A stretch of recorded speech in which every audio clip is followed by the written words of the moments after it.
Melanjutkan cerita sebelumnya, setelah Xiaoyan berhasil menemukan air liur bodi untuk mengobati tubuh toksin Yixian, dia baru menyadari kalau penawar itu hanya mampu bertahan paling lama 3 tahun. Oleh karena itu, dia memutuskan pergi ke perguruan bintang jatuh atas arahan dari penatua api untuk menemui pemimpin di sana yang dikatakan mampu menyembuhkan racun di tubuh Yixian, sekaligus orang yang akan membantunya menyelamatkan penatua obat.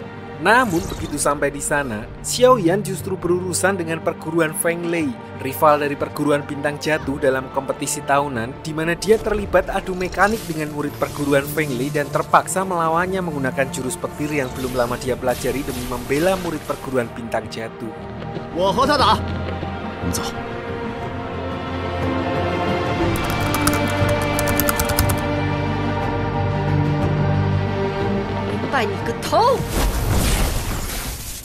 Walaupun hanya menggunakan satu jurus yang baru beberapa hari dipelajari, hal itu sudah membuatnya mendominasi dan juga otomatis membuat semua orang di sana terkejut dan bertanya-tanya bagaimana seorang pemuda yang tidak diketahui asal-usulnya bisa mempelajari teknik jurus petir yang merupakan jurus turun-temurun yang selama ini dipelajari oleh perguruan Feng Lei. Hal itu pun membuat pemimpin perguruan Feng Lei geram karena salah satu jurus milik perguruannya dipakai oleh orang luar, di mana dia lalu menyerang Xiaoyan saat itu juga.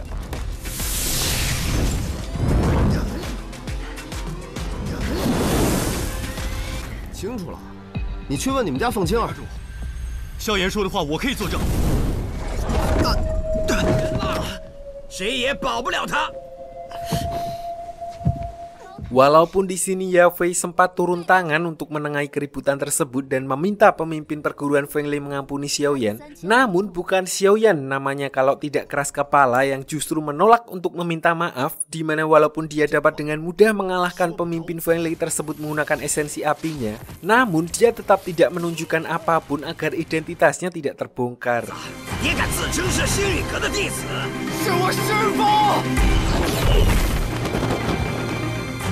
Saat itulah pemimpin perguruan bintang jatuh bernama Feng Xian atau yang biasa disebut penatua angin datang ke sana untuk menghentikan intimidasi tersebut dan justru menyalahkan tindakan pemimpin perguruan Feng Lei yang mengurusi masalah sepele itu dan mengabaikan masalah yang lebih utama yaitu tentang bau-bau kebangkitan istana jiwa, di mana hal itu mengingatkannya dengan kejadian 50 tahun yang lalu ketika ketiga perguruan di sana membuat kesalahan yang berakhir dengan tewasnya penatua obat.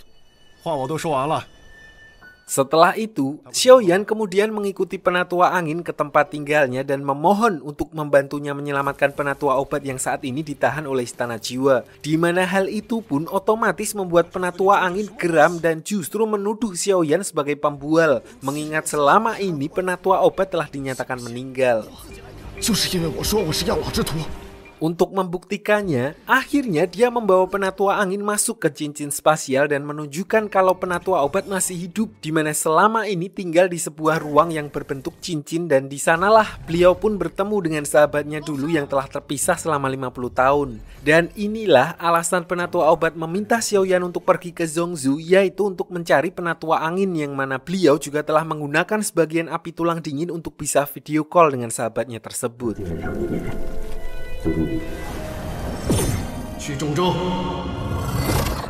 Di sini penatua obat kemudian memberitahu yang intinya menyuruh penatua angin agar jangan menolongnya terlebih dahulu dan tetap fokus dengan tujuan utamanya yaitu melawan antek-antek istana jiwa yang kini berniat merebut api 3000 panas, 5000 kembali 2000, di mana hanya Xiaoyan lah yang mampu menghentikan masalah tersebut.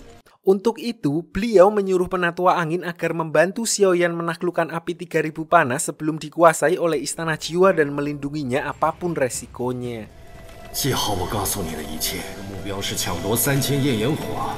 Setelah kembali dari cincin spasial, penatua angin kemudian mengajak Xiaoyan untuk pergi bersamanya ke perguruan bintang jatuh untuk memulai latihan bersamanya sesuai perintah dari penatua obat. Namun hal itu langsung ditolak oleh Xiaoyan karena tujuannya datang ke sana bukanlah untuk belajar ilmu bela diri, melainkan mencari bantuan untuk menyelamatkan penatua obat.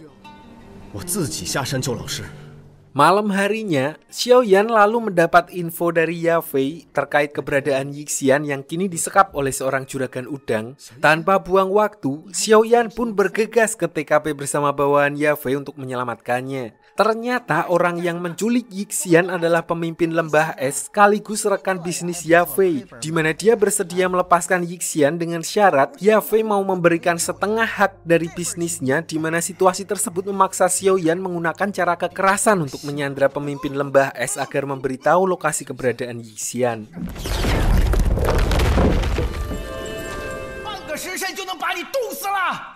Di sini diperlihatkan kondisi Yixian yang hampir membeku dan mungkin akan kehilangan nyawanya seandainya Xiaoyan telah datang, di mana dia bergegas untuk memutus rantai yang mengikat tubuh Yixian. Namun bahkan esensi api pun tidak dapat menghancurkan rantai tersebut. Saat itulah racun di tubuh Yixian tiba-tiba mulai kambuh, di mana dia refleks langsung menyerap kembali racun tersebut dan justru semua aura dingin di dalam gua tersebut ikut terserap masuk ke dalam tubuh Yixian. Melihat kondisi Yixian yang tiba-tiba ngedrop, Xiaoyan kemudian membawanya ke tempat kediaman penatua obat untuk meminta bantuannya agar mau merawat Yixian, di mana beliau pun bersedia membantu asalkan Xiaoyan bergabung menjadi murid perguruan bintang jatuh dan mengikuti semua bimbingannya. Karena nggak ada pilihan lain, akhirnya Xiaoyan pun menuruti semua permintaan penatua angin, namun dia menolak untuk menjadi muridnya karena dia paham betul bahwa di atas ilmu masih ada attitude, yang dimana Xiaoyan hanya akan berguru dengan satu orang yaitu penatua obat dan tidak akan mengkhianatinya dengan berguru kepada orang lain.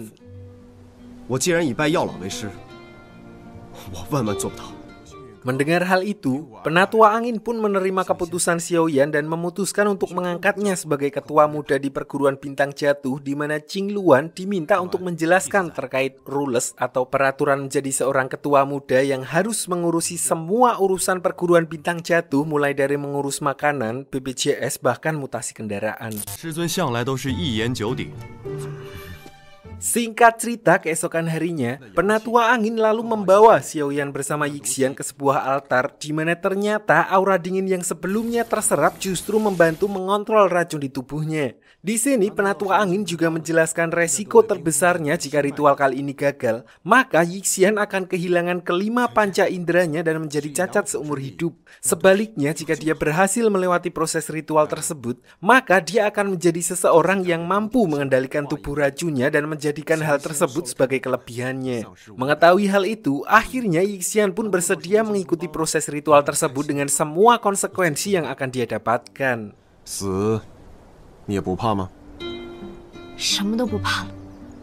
Walaupun awalnya Yixian terlihat merintih kesakitan, alhamdulillah ritual tersebut pun berjalan lancar dan tidak kelihatan terlalu berat, di mana hal itu dikarenakan Yixian telah terbiasa menahan racun tersebut seumur hidupnya. Dengan ini, penatua angin memastikan bahwa Yixian telah dinyatakan sembuh secara total dan bahkan kini dia bisa mengendalikan racun di tubuhnya tanpa harus dirundung ketakutan setelah dirinya dapat mengkonversikan atau mengubah tubuh racunnya menjadi doji.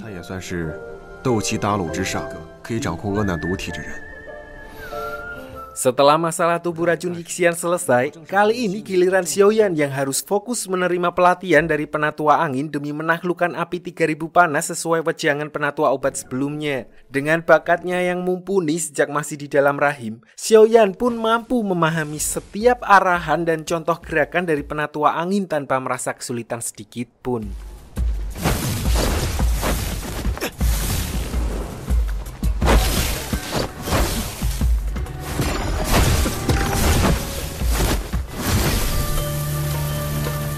Scene lalu berpindah ke klan Gu, di mana diperlihatkan Sun Er yang berusaha keluar dari klan Gu secara diam-diam untuk mencari keberadaan Xiaoyan dengan dibantu oleh Gu Yao yang menyembunyikan masalah tersebut dari ayahnya. Sampai pada akhirnya Xiaoyan dan Sun Er pun dipertemukan di sebuah pasar malam tepat di alun-alun Tulung Agung.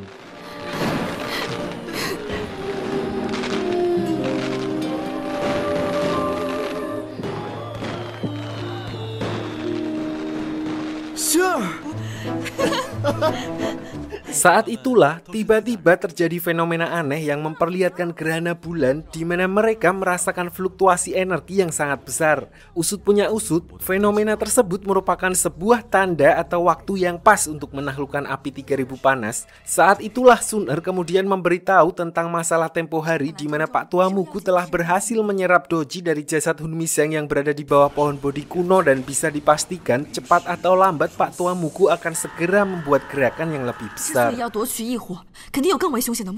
Mengetahui hal itu, Xiaoyan pun bergegas menemui Penatua Angin untuk segera menyelamatkan Penatua Obat sebelum terlambat. Namun Penatua Angin yang sebelumnya mendapat perintah dari Penatua Obat agar jangan dulu mencarinya, justru menyuruh Xiaoyan untuk tetap fokus latihan, mengingat gerhana bulan adalah waktu yang pas untuk menaklukkan api 3000 panas. Di mana dalam 10 hari ke depan akan diadakan kompetisi di Menara Obat, dan 10 pemenang dari kompetisi tersebut akan mendapatkan kesempatan untuk menaklukkan api 3000 panas.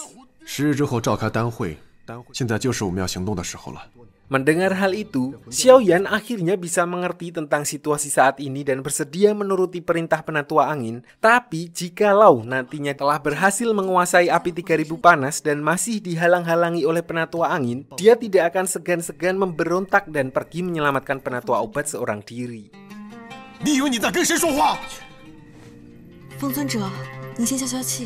Saat itulah Sun Er kemudian memberitahu fakta tentang Gyo kuno milik klan Xiao yang ternyata adalah milik leluhur sekte Xiao, pemimpin dari gabungan 8 sekte kuno yang dulu menyegel kaisar jiwa bernama Xiao Xuan. Dan itu artinya Xiaoyan adalah salah satu dari keturunannya. Hal itulah yang menjadi alasan kenapa selama ini Xiaoyan mampu menaklukkan banyak esensi api, mulai dari api lotus hijau, api jantung jatuh, hingga api cemburu. Karena Xiaoyan mempunyai darah keturunan dari leluhurnya yang memang memiliki kekuatan luar biasa. Penatua Angin pun sempat ragu dan mempertanyakan pernyataan Sun Er barusan, mengingat sekte Xiao tinggal di wilayah Zhongzhou sedangkan klan Xiao berada di perbatasan Madiun Nganjuk. Di sini tiba-tiba Yafei datang dan alasannya memperlakukan Xiaoyan dengan sangat baik adalah karena ternyata leluhur Xiao pernah berjasa kepada keluarga Yafei. Hal itu juga dibuktikan ketika dia menyuruh Xiaoyan untuk membuka sebuah peti rahasia dengan menggunakan gioknya.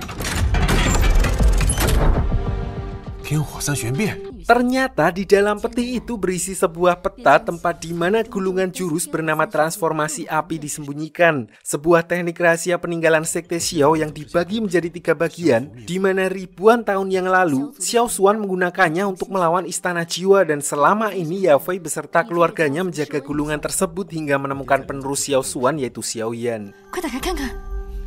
Setelah dibuka, peta tersebut menunjukkan kalau gulungan jurus transformasi api tersembunyi di sebuah wilayah terpencil di perbatasan Laut Zhongzhou yang bernama Lembah Pembakaran. Namun karena ulah dari istana jiwa, tempat itu hancur dan hanya tersisa beberapa kelompok pedagang yang kadangkala melewati jalan di sana. Berbekal peta di tangannya, Xiaoyan dan Sun Er pun langsung bergegas menuju ke tempat tersebut.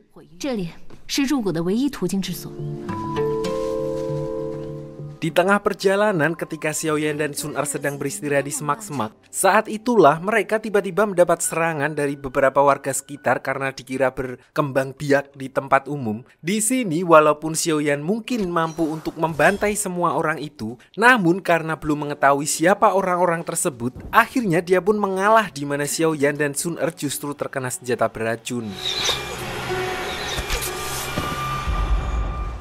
Setelah terbangun dari pingsannya, Xiaoyan dan Sun Er lalu didatangi oleh kepala desa yang memberinya es degan untuk mengobati luka mereka akibat terkena senjata beracun. Tanpa kepala desa sadari, Xiaoyan memiliki esensi api yang mampu membakar racun level rendah yang masuk ke dalam tubuhnya.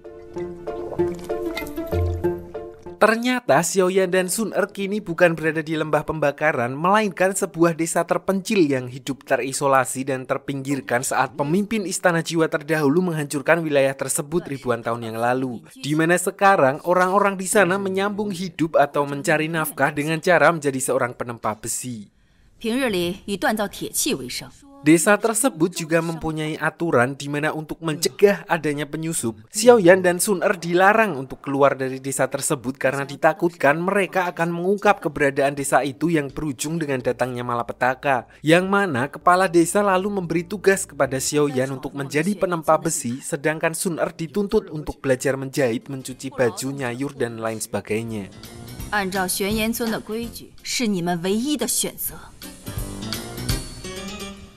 Keesokan harinya, Xiaoyan pun mulai belajar menjadi penempa besi di mana dia terkejut setelah mengetahui bahan yang digunakan untuk membuat pacul berasal dari besi meteorit yang hal itu sulit didapatkan. Tidak hanya itu, api yang mereka gunakan juga bukan berasal dari korek tokai pada umumnya, melainkan sejenis esensi api liar yang menurut info yang beredar, api tersebut berasal dari gunung di belakang desa tersebut. Dia pun menceritakan penemuan itu kepada Sun Er dan meyakini bahwa gulungan transformasi api seharusnya juga berada di desa itu. Malam harinya ketika warga desa sedang mengadakan acara pesta penyambutan, tiba-tiba gunung berapi di sana meletus yang membuat semua penduduk panik. Kepala desa pun memberitahu bahwa fenomena tersebut terjadi setahun sekali yang mengharuskan mereka untuk turun gunung menyelamatkan diri. Saat itulah seorang warga desa melaporkan adanya seorang bocah yang terjebak di dalam gua yang berdekatan dengan gunung berapi, di mana Xiaoyan pun bergegas untuk menyelamatkan bocil tersebut dengan cara menyerap api di sana yang ternyata merupakan replika dari esensi api vulkanik, esensi api yang menduduki peringkat 17.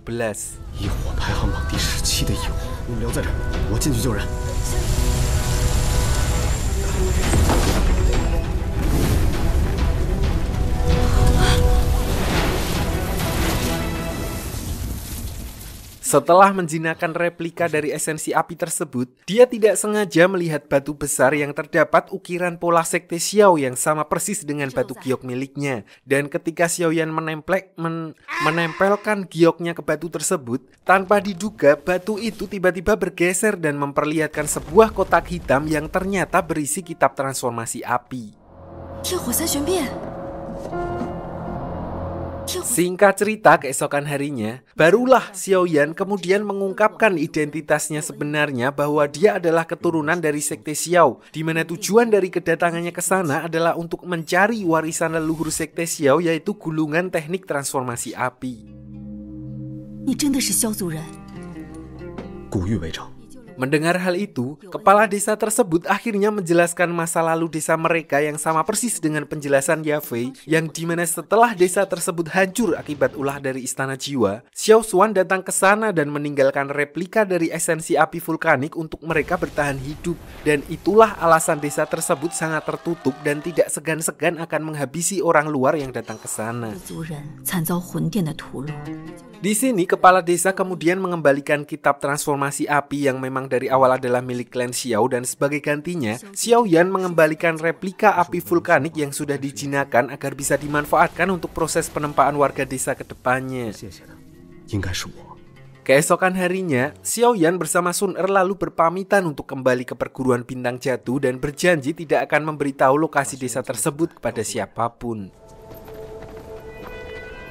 Singkat cerita, sesampainya di sana, Xiaoyan kemudian memberikan kitab transformasi api kepada Penatua Angin, di mana beliau memastikan kalau kitab itu hanyalah part pertama, seperti di channel ini. Ngeselin, part-part uploadnya lama. Nah, PR mereka selanjutnya adalah menemukan 2 part lainnya. Di sini, Yafei sempat men-spill kalau Xiao Xuan dimakamkan di altar tempat klanku berada dan kemungkinan salah satu potongannya berada di sekitar makam beliau. Namun, sebelum mencari bagian yang kedua, Xiaoyan diwajibkan untuk melatih teknik transformasi api bagian pertama terlebih dahulu untuk mempersiapkan kompetisi di Menara Obat.